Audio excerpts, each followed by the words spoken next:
Mediclaim पाहिजे प्रत्येकाचा, ती काळाची गरज आहे. माझा काही इन्शुरन्सचा बिझनेस नाही, मी म्हणणार नाही बा कीर्तन झालं मला भेटा.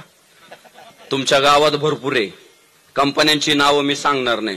खात्रीशीर ज्या कंपन्या आहे त्यांचे इन्शुरन्स काढून घ्या. पहिल्यांदा इन्शुरन्स काढून घ्या. ऍक्सिडेंट झाला, पाहुण्या रावण्याला हात नाही पसरायचे, दे अरे बाबांनो. फेसबुकला पोस्ट नाही टाकायच्या, दान धर्म करा, आम्हाला वाचवा. तू काय लय जगाचा उद्धार करणार आहे तू? काय लोकांपुढे हात पसरवायचे? 8-10 हजार रुपये काहीतरी वर्षाला भरावे लागतात. पोरांच्या काढून ठेवा, बायकांच्या काढून ठेवा. बिचारी किचन मध्ये राहते, सारखी धोक्यात आहे. आपली महाराष्ट्रातली गृहिणी सारखी धोक्यात आहे. ते सिलेंडरची टाकी म्हणजे छोटा धोका आहे का तो? सारखी तारेवरनं चालण्याची कसरत या महिला वर्गाला करावं लागते. यांचे इन्शुरन्स काढून घ्या. वेळ सांगून येत नाही. तरुण पोरं गाड्यांवर फिरतात, रात्री अपरात्री फिरतात, इन्शुरन्स करून घ्या.